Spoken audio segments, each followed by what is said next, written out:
girl vanished at her own birthday party. 6 years later, her brother opens a music box. Before we dive into the story, drop a comment below and tell us where you're watching from. Enjoy the story.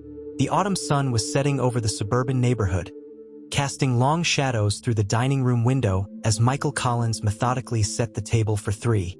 His movements were precise, almost ritualistic: 3 plates, 3 sets of silverware, 3 glasses. The calendar on the kitchen wall showed October 15th, 2025, a Wednesday like any other, except for the hollow ache in Michael's chest that never seemed to fade. Tyler Collins, now 14, stood in the doorway watching his father with a mixture of concern and resignation in his eyes. He said nothing about the third-place setting, Emma's place, as he had learned to do over the past 6 years. 6 years since his sister had vanished without a trace during her 12th birthday party. "Dinner's almost ready," Michael announced, his voice carrying a forced cheerfulness that didn't reach his eyes. "How was school today?" "Same as always," Tyler replied, dropping his backpack by the stairs. "Mr. Peterson gave us another impossible physics assignment." As Tyler disappeared upstairs to wash up, Michael paused, his hand hovering over Emma's plate. The weight of her absence seemed especially heavy tonight. Perhaps it was because earlier that day, Dr. Winters, his therapist of 4 years, had finally convinced him it was time to begin packing away Emma's things. "It's not about erasing her," Dr. Winters had said gently. "It's about making space for healing." Michael's fingers brushed against the cool ceramic of Emma's favorite plate, white with tiny painted daisies around the edge. He could still hear her 12-year-old voice complaining that daisies were for little kids, even as she insisted on using that plate every night. The investigation had been exhaustive. For weeks, the community had searched every inch of their small town. Detective Rivera had pursued every lead, interviewed every person who attended Emma's birthday party. Security cameras were checked, alibis verified, yet Emma had simply vanished, as if she'd stepped out of reality itself. Michael had preserved her room exactly as she'd left it that day. Bed unmade, sheet music scattered across her desk, a half-finished bracelet project on her nightstand. For 6 years, that room had remained frozen in time, a shrine to his missing daughter. But tomorrow the boxes would come out. Tomorrow, he would begin the painful process of acknowledging that perhaps Emma might never come home. As Tyler returned to the table, Michael served the pasta he'd prepared, carefully avoiding the empty chair between them.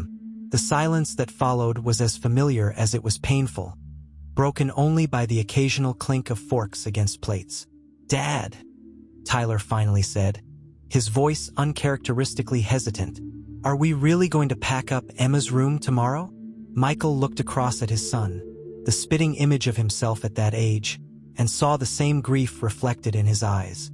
"Yes," Michael answered softly. "I think it's time." Neither of them said what they were both thinking. That boxing up Emma's belongings felt like the final admission that she was truly gone. Michael's alarm blared at 6:30 a.m., as it did every weekday. He rolled over, momentarily confused by the stack of empty boxes in the corner of his bedroom, a reminder of today's dreaded task. Pushing himself up, he went through his morning routine with mechanical precision before knocking on Tyler's door. "Rise and shine, buddy. School bus in 40 minutes." The drive to Tyler's high school was quiet, both of them lost in thought about what awaited them that evening. As they pulled up to the school entrance, Michael forced a smile. "Have a good day. I'll pick you up at 4. We can grab pizza before." His voice trailed off. Tyler nodded, understanding the unspoken. "See you then, Dad." Michael watched his son disappear through the school doors before turning toward downtown, where Collins' music shop had been a fixture for nearly 15 years. The store had been his passion once. Now it was simply his anchor, something normal to cling to while the rest of his world had shattered. The bell above the door jingled as he entered. His assistant manager, Diane, was already arranging a display of guitar strings. "Morning, Michael," she said with a careful smile. Every day for 6 years, she had greeted him with the same gentle consideration. Everyone did, as if speaking too loudly might break him. "Hi, Diane. Any calls?" "Nothing urgent," though Mrs. Henley wants to reschedule her son's drum lesson. Again. Michael nodded, retreating to the back office where he could check inventory and process orders in solitude. Halfway through the morning, the bell jingled again, and he heard a woman's voice asking Diane if she was in the store where that missing girl's father works. He closed his eyes. Even now, 6 years later, people still came in just to look at him, the father of the vanished birthday girl. Some were merely curious. Others believed they were being supportive with their sympathetic glances and awkward condolences. By lunchtime, Michael escaped to the park bench across the street, the same one where he'd sat every lunch hour since Emma disappeared. He checked his phone. Nothing from Detective Rivera. Not that he expected anything. The case had gone officially cold years ago, though Rivera still called occasionally with updates about similar cases in other states, all of which led nowhere. Michael opened his messaging app, scrolling to the support group chat for parents of missing children. There were 5 of them who had connected through a national network. They understood what others couldn't, the peculiar limbo of not knowing, of living between hope and grief. Today's messages were from Linda in Oregon. Another birthday without answers. 8 years now. Some days I feel like I'm forgetting her face. Michael typed back, "You're not. Promise. Sending strength today." Back at the store, the afternoon passed in a blur of customers, sheet music orders, and instrument repairs. At 3:45, he left Diane to close up and drove to pick up Tyler. As promised, they stopped for pizza. A small attempt at normalcy before facing Emma's room. Tyler picked at his food, unusually quiet. "We don't have to do everything tonight," Michael said softly. "Just start." Tyler nodded, pushing his plate away. "I know. It's just," he hesitated. "If we pack her stuff away, and she ever does come home." Michael reached across the table, squeezing his son's hand. "Her room will still be her room. We're just putting some things in boxes, not erasing her." He was repeating Dr. Winter's words, not entirely believing them himself. But for Tyler's sake, he needed to be strong. The boy had already lost his sister. He couldn't lose his father to despair as well. As they pulled into their driveway, Michael noticed Detective Rivera's sedan parked along the curb. His heart lurched. Rivera never made house calls anymore unless it was important. "Why is Detective Rivera here?" Tyler asked, a mixture of hope and dread in his voice. Michael gripped the steering wheel tightly. "I don't know," he answered honestly. "But let's find out." Detective Rivera stood as Michael and Tyler approached the front porch. Her face was professionally neutral, giving nothing away. "Michael, Tyler," she greeted them, her voice measured. "Sorry to drop by unannounced." Michael felt his pulse quicken. "Is there news?" The detective's expression softened slightly. "No, nothing definitive. I just wanted to deliver these files personally." She handed Michael a folder. "The case files you requested. Copies of Emma's interviews with friends, teachers." Michael's shoulders sagged. "Oh, thank you." He'd requested these weeks ago, hoping to find something, anything the investigation might have missed. He'd almost forgotten about it amid Dr. Winter's push to start packing Emma's room. "How are you both holding up?" Rivera asked, her gaze shifting between father and son. "We're actually about to start packing some of Emma's things," Tyler blurted out before Michael could answer. Rivera nodded understandingly. "That's a big step. If you need anything." She trailed off, knowing there was little she could offer beyond empty platitudes. After the detective left, Michael and Tyler stood in the hallway outside Emma's bedroom. The door was decorated with the same "Keep Out" sign Emma had put up a month before she disappeared. Her first small claim to teenage privacy. "Ready?" Michael asked, balancing empty boxes against his hip. Tyler nodded, though his eyes told a different story. The room was a perfect time capsule of a 12-year-old girl from 2019. Posters of bands that had long since broken up adorned the walls. School books for classes she never completed sat neatly on her desk. Every surface held memories that threatened to overwhelm Michael as they entered. "Maybe we should start with her closet?" he suggested, voice strained. They worked silently for nearly an hour, carefully folding clothes that would never be worn again, organizing books that would never be read again.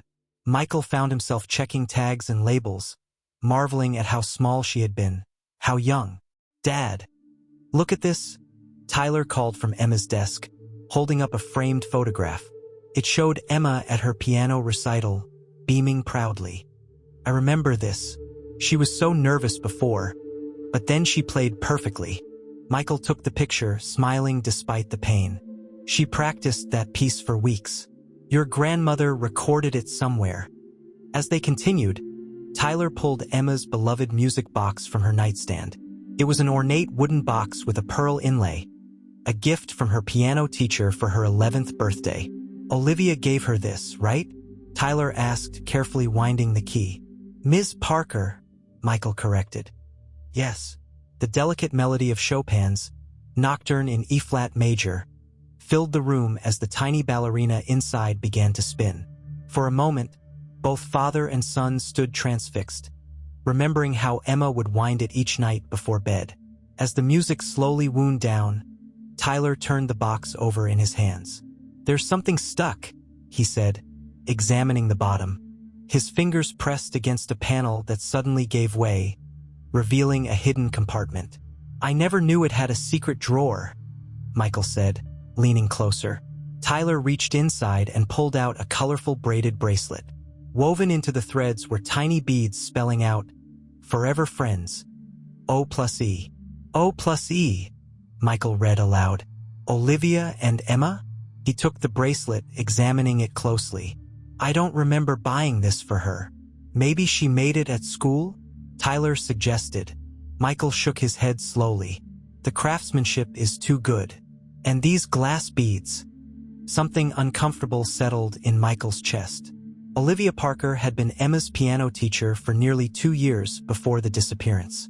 She'd been questioned like everyone else who knew Emma, but Michael suddenly realized he didn't remember what her alibi had been. She'd moved away shortly afterward. He'd assumed out of grief, as she'd seemed genuinely devastated by Emma's disappearance. "Tyler, why don't we take a break?" Michael suggested, clutching the bracelet. "I'll order some dinner." Later that night, after Tyler had gone to bed, Michael opened the folder Rivera had delivered.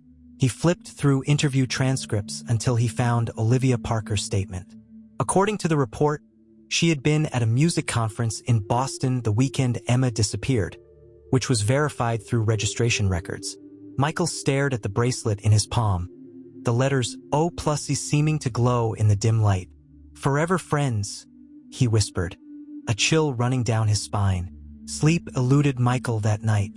The bracelet lay on his nightstand, its innocent appearance belying the questions it raised. By morning, dark circles shadowed his eyes as he contemplated his next move. Tyler found him at the kitchen table, staring at the bracelet and a cup of cold coffee. "Did you sleep at all?" Tyler asked, grabbing cereal from the cupboard. Michael sighed. "Not really. I've been thinking about this." He held up the bracelet. "Something doesn't feel right." "You think it has something to do with Emma's disappearance?" Tyler's voice held a cautious hope. "I don't know. Probably not," Michael admitted. "But Olivia Parker was very involved in Emma's life. This bracelet suggests they had a closer relationship than just teacher and student." "So what do we do?"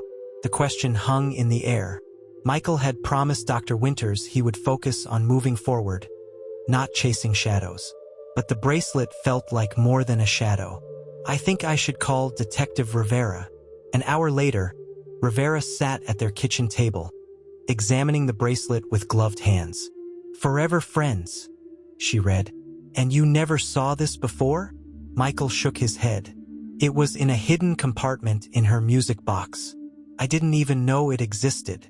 "And you're certain Emma didn't make this herself?" "The craftsmanship is too advanced," Michael explained. "These are glass beads, precisely spaced. Not something a 12-year-old typically makes." Rivera nodded thoughtfully.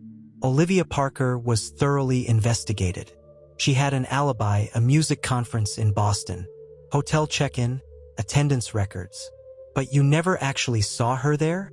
Tyler interjected. Rivera turned to him, surprised. We verified she was registered. Standard procedure. But that's not the same as confirming she attended, Tyler pressed. Dad and I registered for that science camp last summer, but we canceled when I got sick. Michael felt a surge of pride at his son's logic. Rivera's expression became guarded. Let's not jump to conclusions. This bracelet is interesting, but it's not evidence of wrongdoing. Ms. Parker moved to Riverview about a month after Emma disappeared. That's only 2 hours away, hardly fleeing. Can you at least check her alibi more thoroughly? Michael asked. Please. Rivera hesitated, then nodded. I'll look into it. But Michael, her voice softened. Prepare yourself for this to lead nowhere. False hopes can be devastating. After Rivera left with the bracelet as potential evidence, Tyler turned to Michael. We can't just sit around waiting. What else can we do? Michael thought for a moment. Emma had friends who might know more about her relationship with Olivia. Madison was her best friend. She's in college now, but I think she's home for spring break. That afternoon, Michael dropped Tyler at a friend's house and drove to the Henderson home. Madison, now a poised 20-year-old, welcomed him with a warm hug. Mr. Collins, it's so good to see you.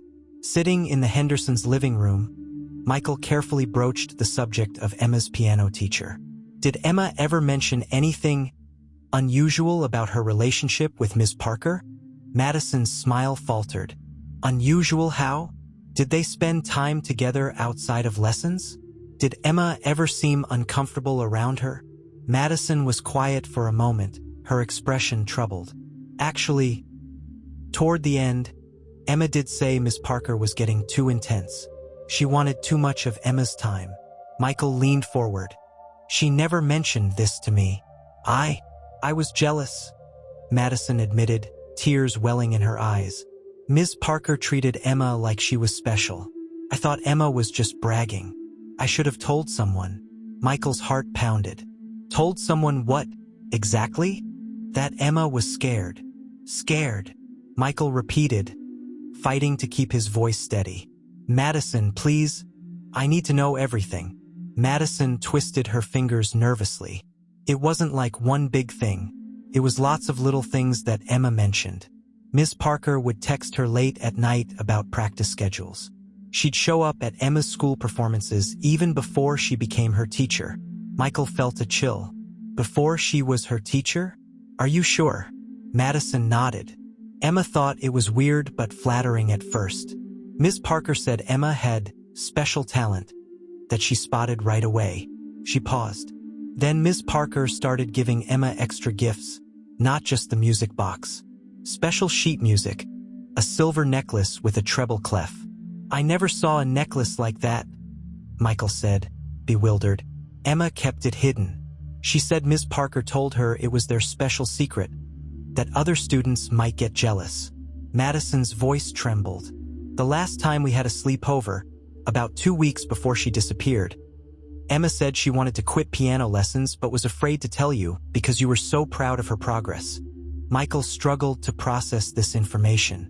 How had he missed these warning signs?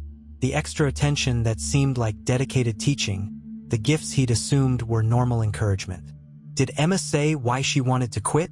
Madison hesitated. She said Ms. Parker got mad when she talked about wanting to try other instruments or activities. Said Emma was abandoning her potential.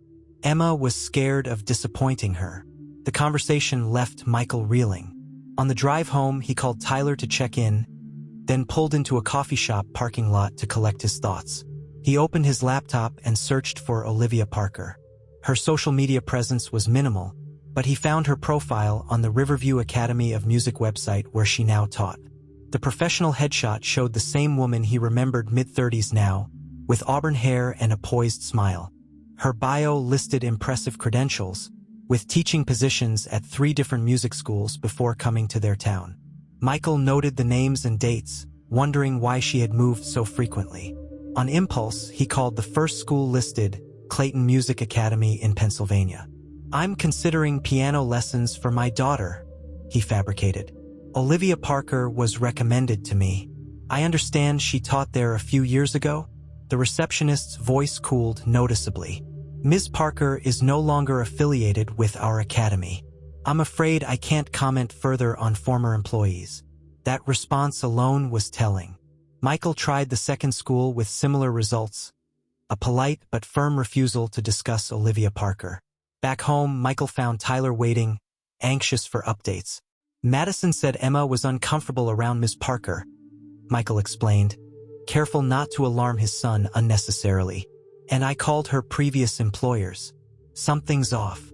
"So what's our next move?" Tyler asked. Michael hesitated. Detective Rivera had cautioned him against raising false hopes, but every instinct told him this was important. "I need to dig deeper into Olivia Parker's background," he decided. "But I have to be careful not to interfere with any official investigation Rivera might be conducting."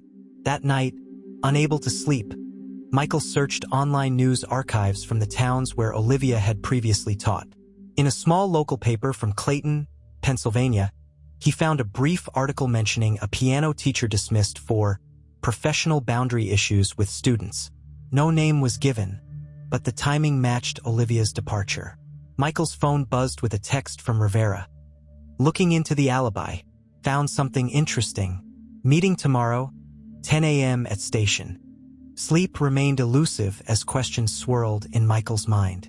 After 6 years of grief and uncertainty, could they finally be on the path to answers? Or was he simply desperate for any connection to his lost daughter? The next morning, the memory of Emma's empty chair at breakfast felt different. Not just a reminder of loss, but a call to action.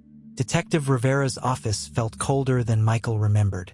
The walls were lined with case files, Emma's among them, though noticeably thinner than when the investigation was active. "Thanks for coming in," Rivera said, motioning Michael to a chair. "I found some discrepancies in Olivia Parker's statements." Michael leaned forward. "What kind of discrepancies?" Rivera opened a folder containing photocopies of interview transcripts. During initial questioning, Parker emphasized her special bond with Emma, said they had a deeper connection than most student-teacher relationships. She looked up. Those weren't red flags at the time. Many teachers form close mentoring relationships with talented students. But now, I checked her conference alibi more thoroughly. She was registered, paid the fee, even picked up her badge. Rivera pushed a document across the desk. But no one remembers seeing her in any sessions. Her hotel key card wasn't used from Friday afternoon until Sunday evening, the entire weekend of Emma's disappearance. Michael's pulse quickened. So she could have been back here when Emma vanished. "It's possible," Rivera admitted. "Not enough for a warrant, but enough to reopen some lines of inquiry." She hesitated. "There's more." I pulled her personnel files from previous schools. There were complaints about excessive contact with students. Nothing criminal was proven, but enough to prompt her departures. "She was following a pattern," Michael whispered. "Potentially. I'm treading carefully here. These are serious implications." Michael shared what he'd learned from Madison and his calls to Olivia's former employers. With each detail, Rivera's expression grew more concerned. "I should have dug deeper 6 years ago," she admitted. But Parker presented as genuinely distraught over Emma's disappearance. She cooperated fully. "Perfect camouflage," Michael said bitterly. Rivera nodded grimly. "I'm reopening aspects of the investigation, but I need you to let me handle this. Don't contact Parker or alert her in any way." Michael agreed, though his instincts screamed for immediate action. Outside the station, he called his shop manager to take another day off, then drove to the public library.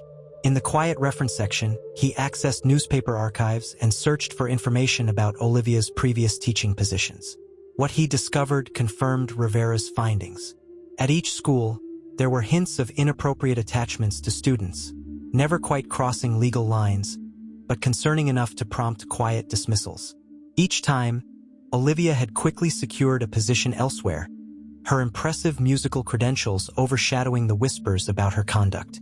But something else caught Michael's attention, a pattern in the students Olivia favored. They were all girls between 10 and 13, each described as exceptionally talented, but also as quiet or somewhat isolated. Girls like Emma, who had been shy and focused on her music rather than forming many friendships. Michael's research was interrupted by a call from Rivera. "I contacted the current director at Riverview Academy where Parker teaches now," she reported. "She's well regarded there, no complaints.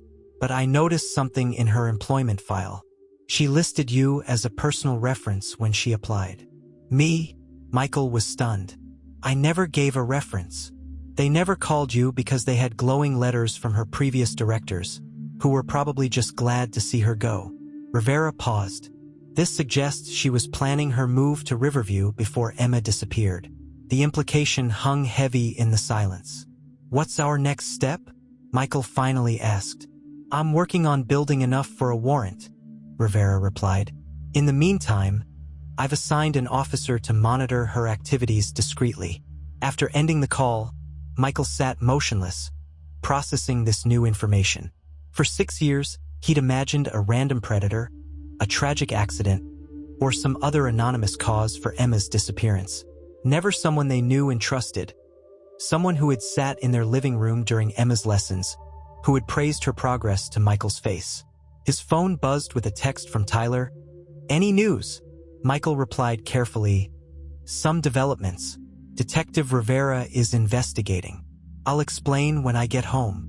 As he gathered his research materials, Michael noticed an upcoming event listing in the Riverview Academy newsletter.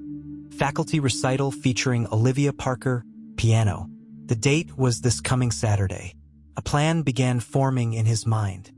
He needed to see Olivia face to face, to look into the eyes of the woman who might have stolen his daughter. The Riverview Academy of Music occupied a stately brick building with arched windows and a sign proclaiming excellence in musical education since 1952.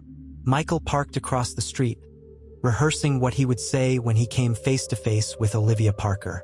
Detective Rivera had cautioned patience, but Michael couldn't wait. He needed to see Olivia's reaction when confronted with questions about Emma. A guilty conscience might reveal itself in subtle ways that only he, as Emma's father, would recognize. Inside, the hallways echoed with the sounds of practice rooms. Piano scales, violin etudes, a flutist repeating a difficult passage. A directory board listed faculty names and room numbers. Olivia Parker, room 212. Michael climbed the stairs, heart pounding. Outside room 212, he paused, listening to the fluid notes of a Chopin piece, the same composer as the melody in Emma's music box. Taking a deep breath, he knocked. The music stopped abruptly. "Come in," called a familiar voice.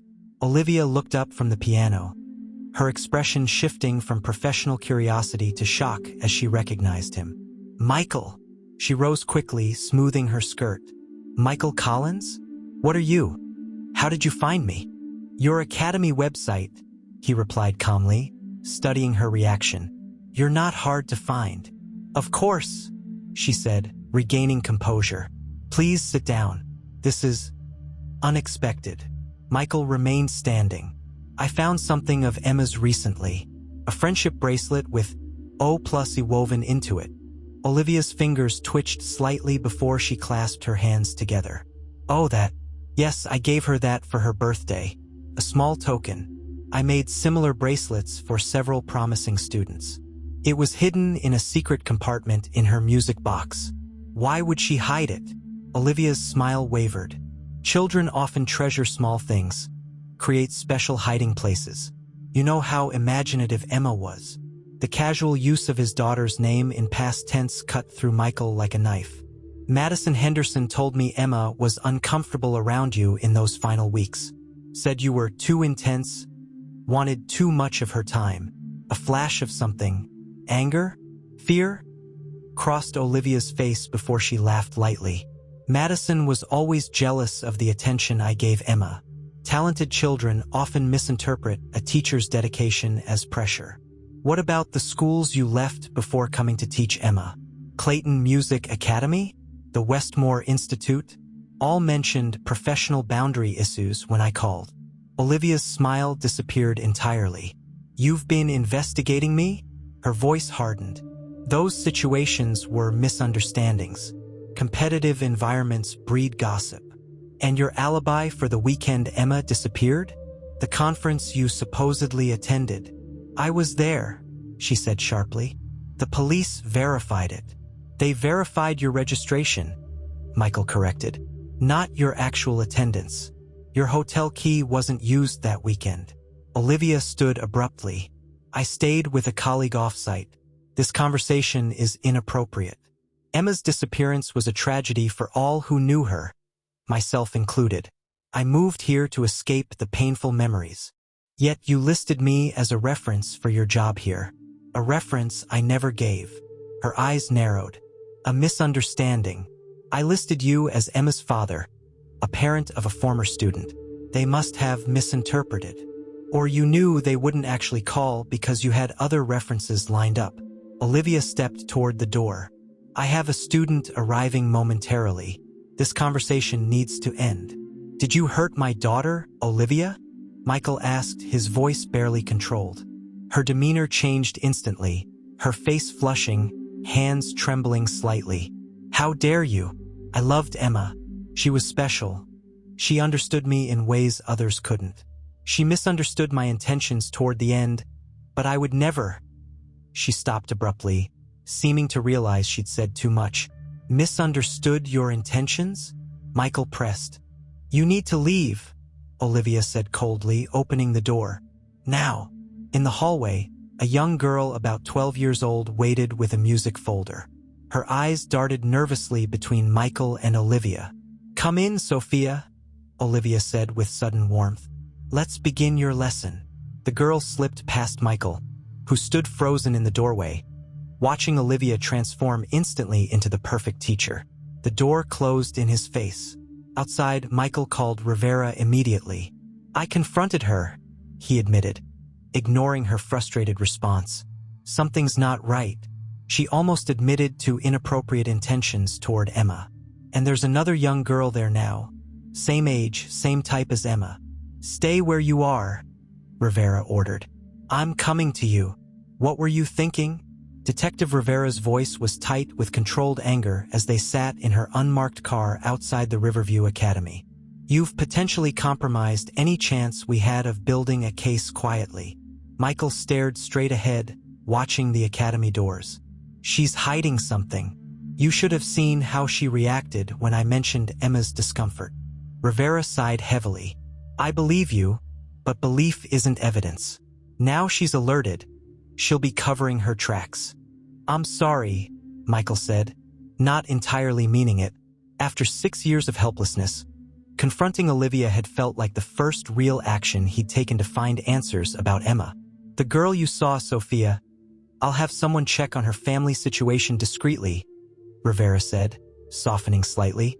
For now, I need you to step back. Promise me you won't approach Parker again. Michael nodded reluctantly.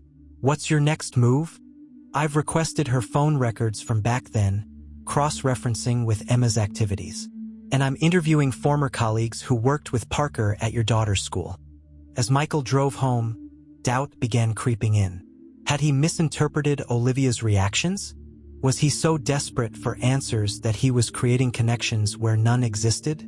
Tyler was waiting anxiously in the living room. Dad, what happened? Michael hesitated, not wanting to burden his son with unfounded suspicions. I spoke with Olivia Parker.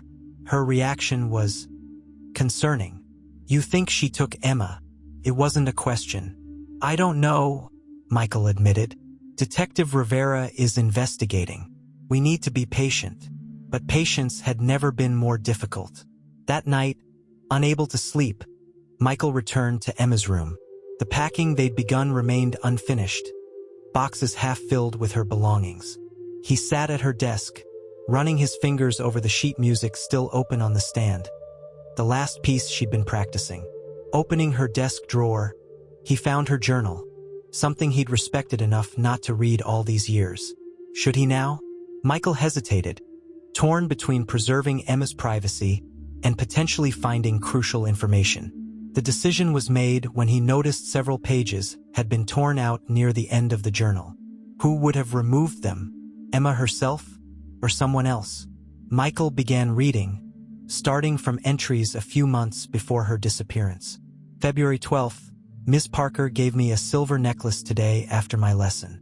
It's pretty, but she said not to tell Dad because it would be our special secret. I don't like keeping secrets from Dad, but I don't want to hurt her feelings. March 3rd, Ms. Parker texted again last night. She wants me to practice an extra hour every day. Dad would say that's too much, but she says I have rare talent that mustn't be wasted. April 17th, Ms. Parker was at the mall when Madison and I were shopping. She seemed surprised to see us, but I think she followed us there. She didn't like that I was spending time with Madison instead of practicing. She said Madison is holding me back. The entries grew increasingly disturbing.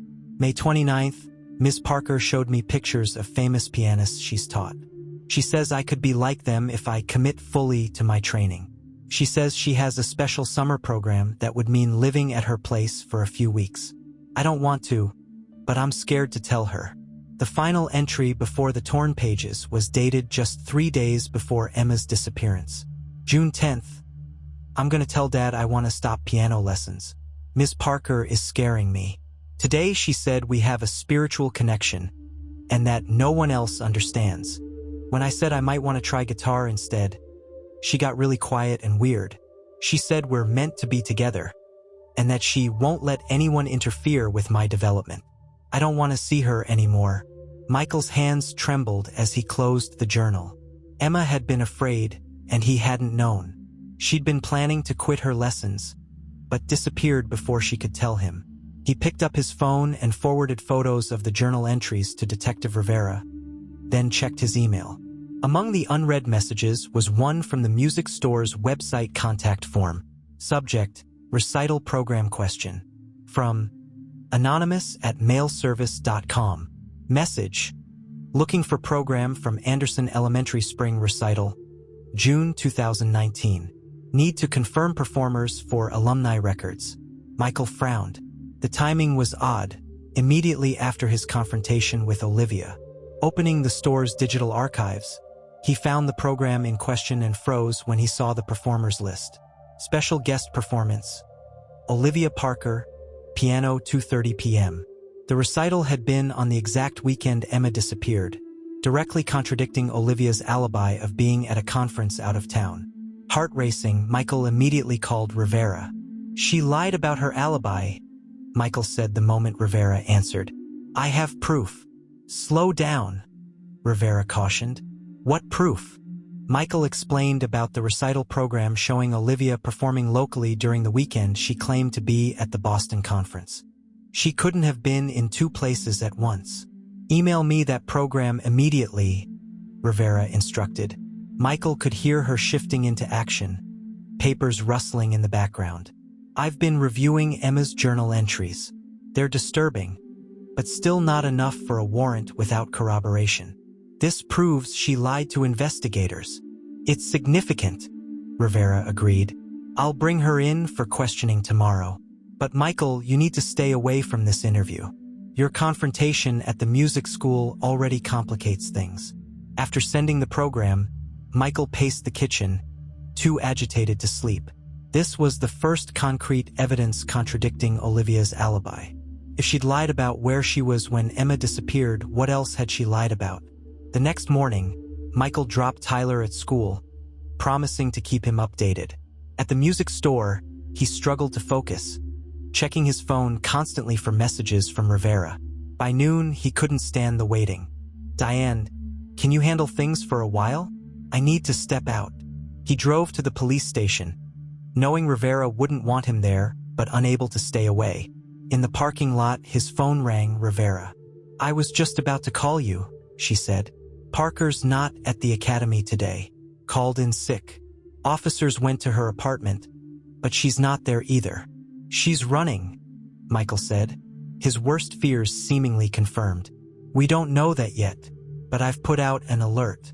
We've been quietly investigating since you found the bracelet, and we've uncovered something else.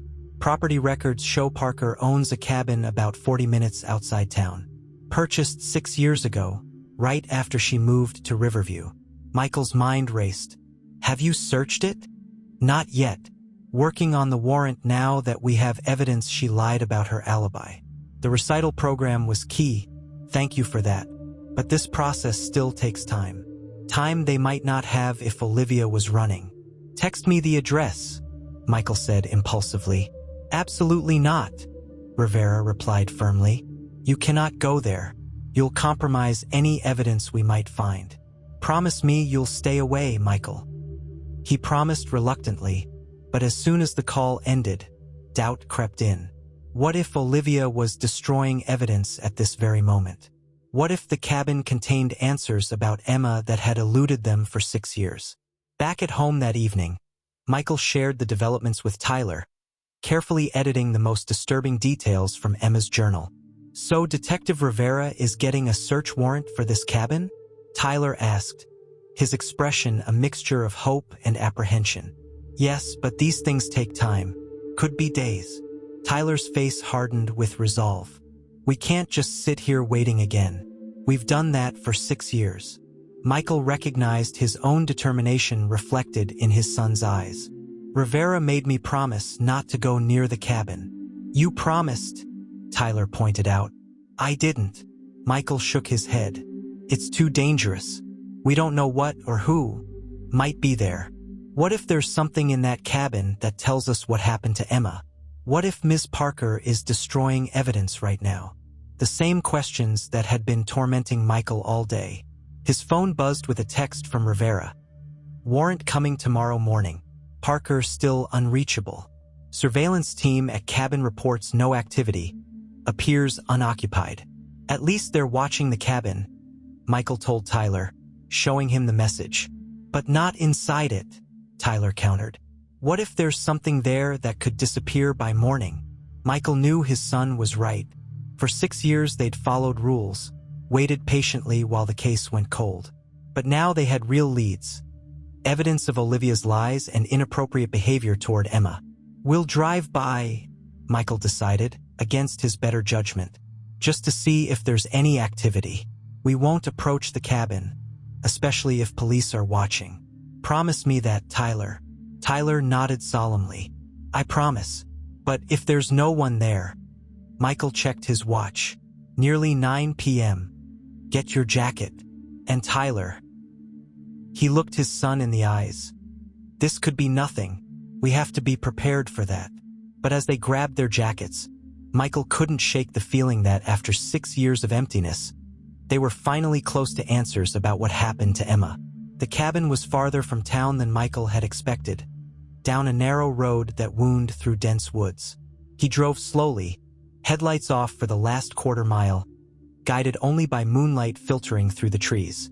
There it is, Tyler whispered, pointing to a small clearing ahead. The cabin was modest, a single-story structure with a wraparound porch. No lights shone from inside, and no vehicles were visible in the gravel driveway. Michael pulled over, parking well back from the property line. Where's the surveillance team Rivera mentioned? Tyler asked, scanning the surroundings. Michael frowned. Good question. They should have encountered some police presence, even if discreet. He texted Rivera. Drove past the cabin area. Don't see your surveillance team. The response came quickly. Team was pulled for emergency situation downtown. Replacement unit delayed. Stay away from the property, Michael. Michael showed Tyler the message, conflicted. This might be their only opportunity to observe the cabin unmonitored, but he'd promised Rivera they wouldn't approach. We should go back, he said reluctantly.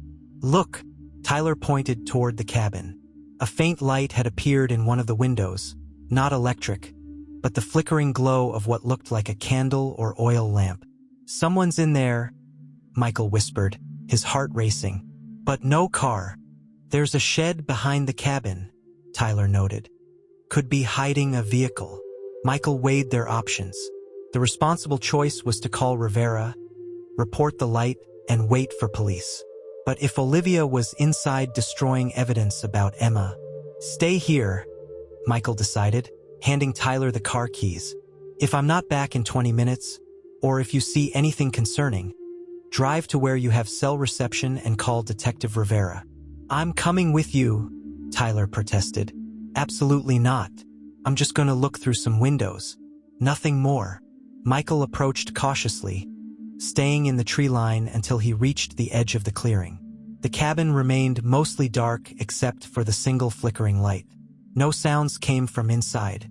Moving from shadow to shadow, he circled the property, noting security cameras mounted at the corners, unusual for a remote vacation cabin. The shed Tyler had spotted was padlocked, with heavy curtains covering its small window. Michael crept onto the porch, avoiding the steps that might creak. The window with the light was covered by sheer curtains. Peering through, he could make out a sparse living room with a stone fireplace. The flickering came from a single candle on a side table, but no one was visible. Moving along the porch, he checked another window leading to what appeared to be a bedroom. Nothing unusual, just a neatly made bed and basic furnishings. The third window was obscured by heavier drapes. The back door had a small window at eye level. Michael cupped his hands around his eyes to block reflections and looked inside. The kitchen was meticulously organized, almost sterile in its precision.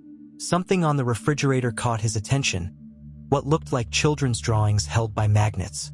His breath caught in his throat. Could they be Emma's? The need to see inside became overwhelming. Michael tested the back door, locked as expected. The windows were all secured as well. He returned to the car, finding Tyler anxiously waiting. "Someone's been there recently," Michael reported. "There's a lit candle, but I didn't see anyone inside. And there are drawings on the refrigerator that might be." He couldn't finish the sentence. "We need to get inside," Tyler said firmly. "No. We need to tell Rivera what we found and let the police handle this properly." Michael started the car. "They'll execute the search warrant tomorrow morning." As they drove away, Michael's phone buzzed with another text from Rivera. "Parker's credit card just used at gas station 30 miles north of cabin. Moving in that direction now." "She's running," Michael realized aloud. "And she's not at the cabin." They drove in silence for several minutes, both processing the implications. "If she's not there, and the police are following her north," Tyler began. "No," Michael interrupted, knowing exactly what his son was suggesting. "Breaking and entering is a crime, even if we suspect the owner of worse. What if there's something in there that could tell us what happened to Emma? And what if Parker never comes back to face justice? This might be our only chance." Michael gripped the steering wheel tighter, torn between legal obligations and the desperate need for answers about his daughter. "I'm going back," he decided, making a U-turn on the empty forest road. "But you're staying in the car with the doors locked." No arguments. This time, Michael wouldn't just look through windows. Whatever consequences came from his actions tonight, they couldn't be worse than 6 more years of not knowing what happened to Emma. The cabin loomed darker on their return, the flickering candlelight still visible through the front window. Michael parked farther back this time, concealing the car behind a thick stand of pines. 20 minutes, he told Tyler firmly. "If I'm not back, call Rivera immediately. Don't follow me inside, no matter what."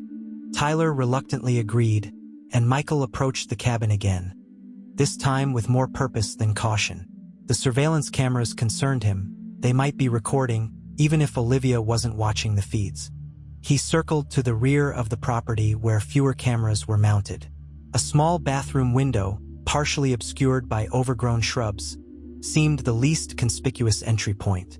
Using his jacket wrapped around his elbow, Michael broke the glass as quietly as possible, then reached in to unlock the window. He hoisted himself up and through the narrow opening, landing awkwardly on the bathroom floor. Inside, the cabin was eerily silent except for the faint ticking of a wall clock. The air smelled of pine cleaner and something else, a sweet, cloying scent he couldn't identify. Michael moved carefully through the darkened hallway, using his phone's flashlight on its lowest setting. The living room appeared normal, a couch, armchair, and small television. Nothing that screamed evidence. The kitchen revealed more. The drawings he'd glimpsed through the window weren't Emma's recent work. They were her old piano recital programs, preserved and displayed like trophies. Among them was a childish sketch labeled, "For Ms. Parker," in Emma's handwriting. A chill ran down Michael's spine. These were mementos, kept for years after Emma's disappearance. The bedroom was meticulously organized, almost institutional in its neatness. The closet contained clothes hung with mathematical precision, shoes aligned perfectly beneath them. It was the second bedroom that made Michael's blood run cold. Transformed into a music room, it contained a grand piano and shelves of sheet music. But one wall was devoted entirely to photographs of young girls at various recitals and lessons. Dozens of them, including at least 8 pictures of Emma. In one corner stood a glass display cabinet. Inside were what could only be described as relics. A hairbrush with strands of blonde hair still entangled in the bristles, a dog-eared notebook, a phone case Michael recognized as Emma's, and the silver treble clef necklace Madison had mentioned. These weren't just mementos. They were trophies. A locked chest at the foot of the piano demanded his attention. Michael searched frantically for a key, finding nothing. In desperation, he grabbed a letter opener from the desk and worked at the lock until it gave way. Inside lay Emma's diary, not a copy, but the actual diary with the previously missing pages intact. Beneath it were the clothes she'd been wearing the day she disappeared. Her favorite jeans and the blue sweater with butterflies embroidered on the sleeves, neatly folded. And photographs, dozens of them. Emma sleeping on what appeared to be the sofa in this very cabin. Emma crying. Emma looking directly at the camera with fear in her eyes. Michael's hands trembled so violently, he could barely hold his phone to take pictures of what he'd found. He needed to document everything before the police arrived with their warrant. A floorboard creaked behind him. Michael whirled around to find Olivia Parker standing in the doorway, her eyes wide with fury. In her hand was a heavy fireplace poker. "You shouldn't be here," she said, voice unnaturally calm. "No one comes here. This is our special place." Michael stood slowly, positioning himself between Olivia and the chest of evidence. "Where is my daughter, Olivia?" "Emma?" Olivia's expression softened momentarily. "Emma was special. She understood me in ways no one else could. We were going to make beautiful music together. What did you do to her?" Michael's voice broke. Olivia's face hardened again. You're the one who poisoned her against me. She was going to leave me because of you." Her grip tightened on the poker. She tried to run away. She didn't understand that I was protecting her from mediocrity, from wasting her gift. As she advanced into the room, Michael pressed the SOS button on his phone, hoping it would alert emergency services to his location. Even if the signal was weak in these woods, it might create a digital breadcrumb. "Olivia, you need help," he said, trying to keep his voice steady. "Whatever happened, we can talk about it." "No!" she screamed, suddenly lunging forward with the poker raised. "You can't take Emma away from me again." Michael barely dodged the first swing, the poker smashing into the piano keys with a discordant clang. He scrambled back as Olivia advanced, her face contorted in rage. "She's mine!" Olivia shrieked, swinging again. This time, the poker connected with Michael's shoulder, sending him crashing into the display cabinet. Glass shattered around him as Emma's stolen possessions spilled across the floor. Through the haze of pain, Michael saw headlights flash through the front windows, followed by the sound of car doors slamming. "Dad!" Tyler's voice called from outside. Olivia turned toward the sound, momentarily distracted. Michael lunged forward, grappling for the poker. They struggled, crashing against the wall of photographs. Then came the splintering of wood as the front door burst open. "Police! Drop your weapon!" Detective Rivera stood in the doorway, gun drawn, 2 uniformed officers flanking her. Behind them, Tyler's pale face appeared briefly before an officer pushed him back outside. "Drop the weapon, Ms. Parker," Rivera commanded. "Now!" Olivia froze, the poker still raised above Michael. For a terrible moment, Michael thought she might bring it down anyway. One final, vengeful strike. But slowly, her fingers uncurled, and the metal rod clattered to the floor. "She tried to leave me," Olivia whispered, her eyes vacant. "I couldn't let her go." As officers moved in to handcuff Olivia, Michael collapsed against the wall, his shoulder throbbing from the impact of the poker. Rivera knelt beside him, "Ambulance is on the way," she said, quickly assessing his injury. "What were you thinking, Michael? I told you to stay away. You were following her north." Michael winced as he tried to sit up straighter. The cabin was unguarded. Rivera's expression was a mixture of frustration and concern. "We were tracking her phone signal north. She must have sent it with someone else while she doubled back here. She has Emma's things," Michael said urgently, pointing to the spilled contents of the display case. "Her diary, her clothes from that day, and photos, terrible photos." Rivera's face hardened as she surveyed the room, taking in the wall of photographs, the shrine-like display of possessions, the chest with its broken lock. "We need CSI here immediately," she called to one of the officers. "Full forensic team, and get the paramedics in here for Mr. Collins." Outside, Michael could hear Tyler arguing with an officer, demanding to see his father. Rivera nodded, and the officer escorted Tyler in. "Dad!" Tyler rushed to Michael's side, eyes wide at the blood seeping through his father's shirt where he'd been struck. "Are you okay?" "I'll be fine," Michael assured him, though the pain was intensifying. "Just a bruise." Tyler looked around the room, taking in the disturbing collection of mementos and photographs. His face paled further. Are those Emma's things?" Michael nodded grimly. "She kept them. All this time." Paramedics arrived, gently moving Tyler aside to examine Michael. As they treated his injury, Rivera supervised the collection of evidence, each item carefully photographed in place before being bagged and labeled. "We need to search the entire property," Rivera told her team. "Every inch. If Emma was ever here, there might be trace evidence even after 6 years." Through the open door, Michael could see Olivia being escorted to a patrol car, her head bowed. She looked smaller somehow, diminished without the mask of normalcy she'd worn for so long. As the paramedics helped Michael to the ambulance, he heard a shout from behind the cabin. "Detective, you need to see this." Rivera rushed toward the voice, disappearing around the corner. Michael tried to follow, but the paramedics held him back. "Sir, you need to let us treat that shoulder." "What did they find?" Michael demanded, straining to see. Minutes later, Rivera returned, her face grim. "There's a cellar entrance behind the shed, hidden under brush and fallen leaves. It's been padlocked from the outside." Michael's heart thundered in his chest. "Emma? We don't know yet," Rivera said carefully. "The lock is old, rusted. Looks like it hasn't been opened in years. We're bringing in equipment to cut it now." The wait was excruciating. Michael refused to leave in the ambulance, his injury temporarily bandaged. He and Tyler stood together, watching as officers cleared debris from the cellar doors and worked on the heavy padlock. When it finally gave way with a screech of metal, Rivera insisted on entering first with her team. Michael and Tyler were kept back, surrounded by officers as flashlight beams disappeared into the darkness below. Minutes stretched like hours. Tyler gripped his father's uninjured arm, both of them barely breathing. Finally, Rivera emerged, her face ashen in the harsh police lights that now illuminated the scene. "Michael," she said softly, approaching them, "we found evidence that someone was kept down there for a significant period. There's a mattress, chains bolted to the wall, a bucket toilet, and writing on the walls, a child's handwriting.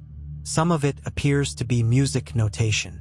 Michael swayed, would have fallen if not for Tyler's support. "Is she?" He couldn't finish the question. "No remains," Rivera assured him quickly, "but there are journal entries of sorts scratched into the wall. Dates. The last one is from February 2020, about 8 months after Emma disappeared." "What happened to her?" Michael whispered. Rivera took a deep breath. "We won't know until we question Parker. But there's something else, Michael. Something you should prepare yourself for." She held out her phone, showing a photo of a wall in the cellar. On it, scratched into the concrete with what might have been a nail or piece of wire, were the words, "Dad, Tyler, if you ever find this, I love you. I'm trying to be brave." The hospital corridor felt endless as Michael waited outside the examination room. His shoulder had been x-rayed, revealing no fractures, just deep bruising that the doctor assured him would heal with time. If only emotional wounds could be so clinically assessed and treated. Tyler sat beside him, both of them shell-shocked. Emma's final message to them, scratched desperately into a basement wall, played on repeat in Michael's mind. She had been alive for months after her disappearance, imprisoned in that dark cellar, hoping against hope that her family would find her. And they hadn't. Detective Rivera approached, coffee cups in hand. "It'll be a few more hours," she said, offering them the drinks. Parker's lawyer arrived. "Is she talking?" Michael asked. "In fragments. She's not entirely rational. The prosecutor has requested a psychological evaluation." "I don't care about her mental state," Michael said, his voice hard. "I want to know what happened to Emma."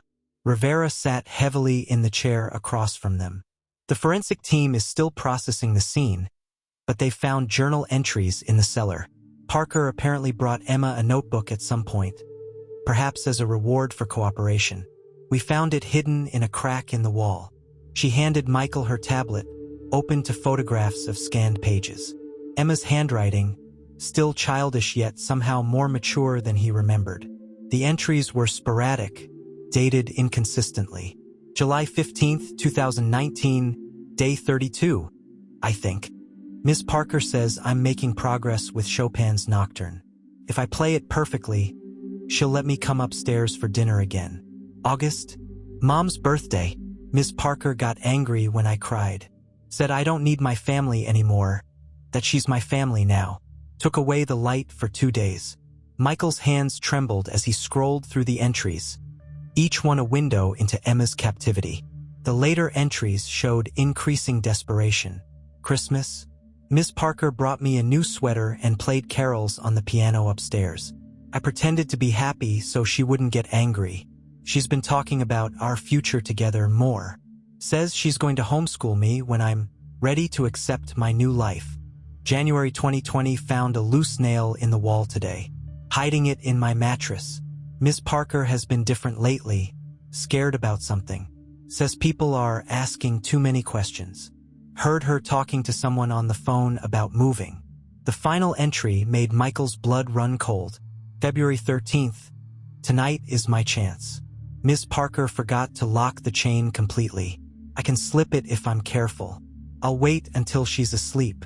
If I can get out of the cellar, I'll run for the road. Dad, if you ever find this, I'm trying to come home." There were no more entries after that. "What happened to her?" Michael asked, his voice breaking. Rivera hesitated. "Parker's account is still fragmented, but from what we've pieced together, Emma managed to escape from the cellar that night. Parker says she woke to find Emma trying to use the phone in the kitchen. There was a struggle." She paused, clearly reluctant to continue. "Please," Michael whispered. "I need to know." According to Parker, Emma fought hard, knocked over a lamp, ran for the door. Parker caught her on the porch, but Emma broke free again. It was winter, snow on the ground.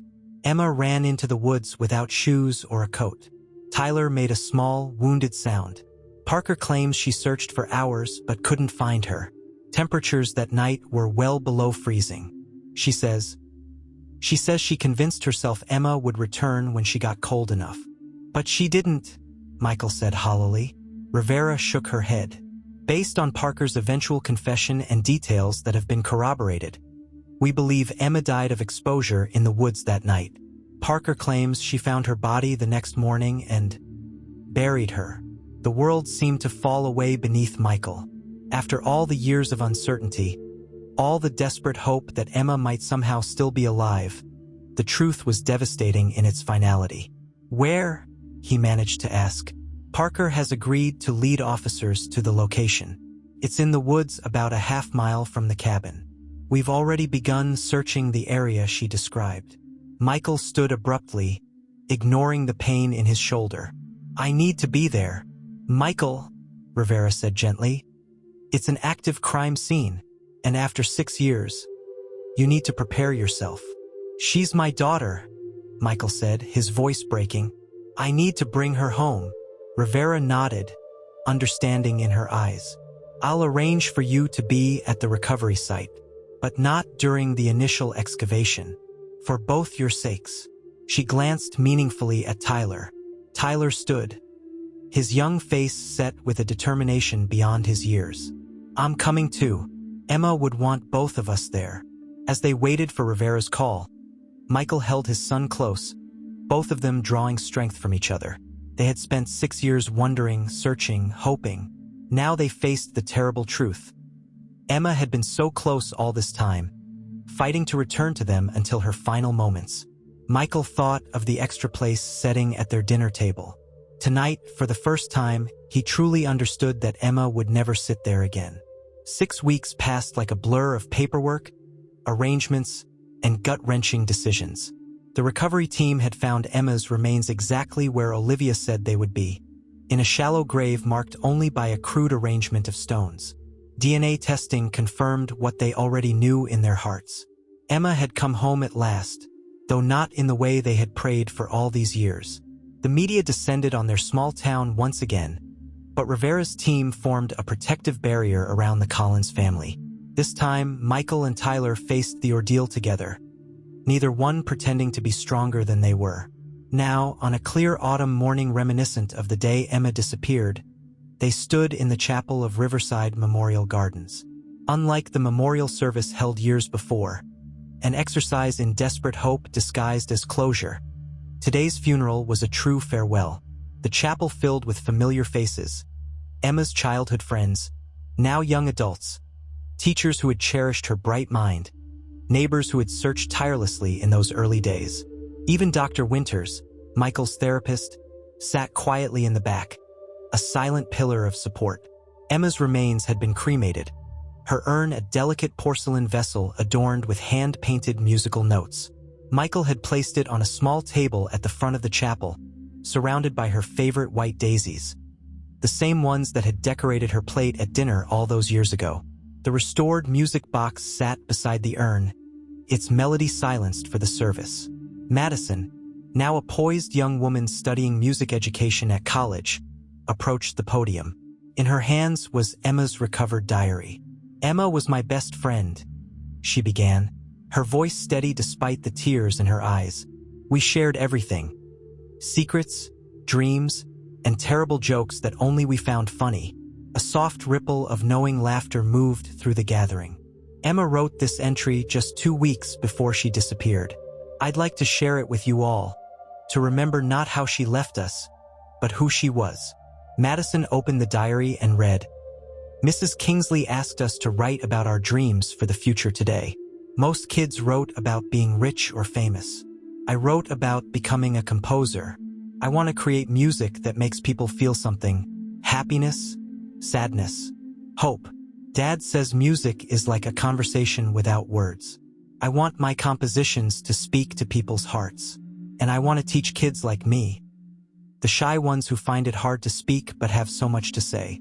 Tyler thinks I'm being super dramatic about this, but Dad understands. He always understands me." Michael closed his eyes, Emma's voice so clear in those written words, he could almost hear her speaking them. Tyler's hand found his, squeezing tightly. Rivera sat several rows back, dressed in civilian clothes rather than her uniform. Her testimony had been crucial in the case against Olivia Parker, who had pleaded guilty to avoid trial. The charges, kidnapping, false imprisonment, and negligent homicide, had resulted in a 30-year sentence with no possibility of parole for at least 25 years. The sentencing had brought justice but not peace. Nothing could restore the 6 years of wondering, the birthdays Emma would never celebrate, the woman she would never become. After the readings and remembrances, Emma's piano teacher from before Olivia, an elderly man who had taught her for 3 years, played a gentle rendition of Debussy's Clair de Lune, one of her favorite pieces. As the final notes faded, Michael approached the podium. He had prepared remarks but set them aside, speaking instead from his heart. Emma was extraordinary in the most ordinary ways. She left fingerprints on windows I couldn't bring myself to clean for years. She complained about practicing piano, then played for hours once she sat down at the keys. She rolled her eyes at my dad jokes but laughed anyway. His voice broke, but he continued. For 6 years, we set a place for her at our table, hoping against hope. Now we know she fought bravely to come back to us. Her final act was one of incredible courage, choosing freedom even in the face of terrible danger. Michael looked at Tyler, who nodded encouragingly. Today, we say goodbye to our Emma, but we also celebrate her life. 12 years of joy, music, and love that will echo in our hearts forever. Emma, sweetheart, you can rest now. You're home. After the service, close family and friends gathered at the Collins home. The extra place setting at the dinner table had been removed, replaced by Emma's photograph and a single white daisy in a small vase. That night, after everyone had gone, Michael and Tyler wound the music box one final time before placing it on Emma's now empty bookshelf. The familiar melody of Chopin's Nocturne in E-flat major filled the room. No longer a painful reminder of absence, but a gentle celebration of Emma's enduring presence in their lives. 1 year later, spring sunshine filtered through the stained glass windows of the Riverview Academy of Music. The reception area had been transformed with banners announcing the inaugural Emma Collins Memorial Scholarship for young musicians. Michael stood near the entrance, greeting families as they arrived for the scholarship ceremony. The past year had brought a different kind of healing, not the desperate clinging to false hope, but the gradual acceptance that life could continue even after unimaginable loss. Emma's room was no longer a shrine. They had finally completed the packing they'd begun that fateful day. Some items had been donated, others preserved in memory boxes. The room now housed a small piano, a tribute to Emma's passion. Tyler, now 15, had thrown himself into music therapy after Emma's funeral. Initially, Michael feared it was unhealthy, too close to the darkness they'd endured. But he'd come to understand it was Tyler's way of transforming their family tragedy into purpose. "Dad," Tyler called, approaching with a portfolio under his arm. "The judges want the scholarship criteria one more time before they start deliberations." Michael smiled with pride. The scholarship had been Tyler's idea, using the settlement from their lawsuit against the school district that had hired Olivia without proper background checks. The money would help talented young musicians from underprivileged backgrounds pursue their dreams in a safe, supportive environment. "The key criteria is balance," Michael reminded him. "Musical talent matters, but so does character. We want to support students who view music as a journey, not just a destination." Tyler nodded. "Like Emma." "Like Emma," Michael agreed softly. After the ceremony, where 3 promising young musicians received the inaugural scholarships, Michael and Tyler walked to the nearby park where a memorial bench had been dedicated to Emma.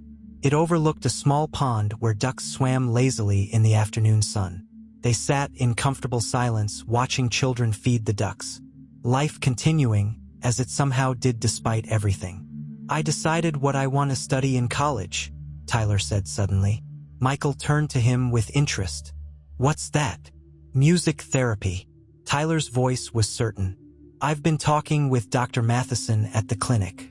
She says with my experiences, well, I could really help kids who've been through trauma."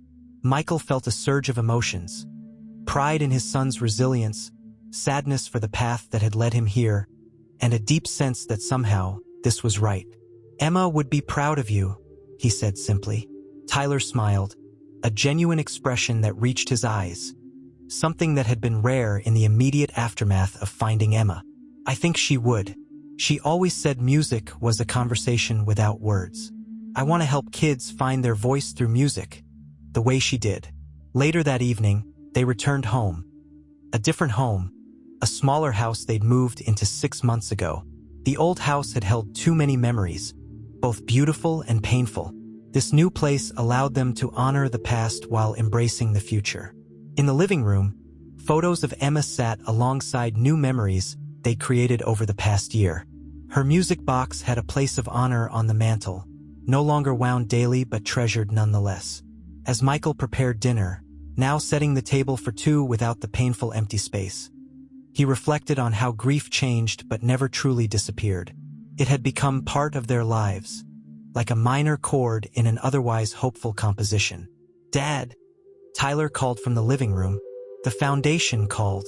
They want to know if we'd consider expanding the scholarship program next year. Michael smiled. From tragedy, they had forged purpose. From loss, they had created opportunity for others. It wasn't the life he had planned, but it had meaning and even moments of joy. Emma's final message, her brave declaration of love scratched into a cellar wall, had become not just a painful reminder of what they'd lost, but a guiding light for how they should live, with courage, with purpose, with love.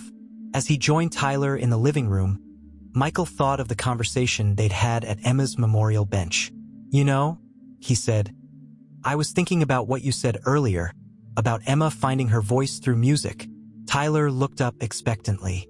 "She did more than find her voice," Michael continued. "She created a melody that continues through us, through the scholarship recipients, through everyone she touched." Tyler nodded, understanding perfectly. "And we keep playing it forward. We keep playing it forward," Michael agreed. Together, they had found a way to carry Emma's memory not as a burden of grief but as an inspiration. The melody of her life continuing through theirs, changed but unbroken, in a composition neither of them could have imagined but both were determined to honor.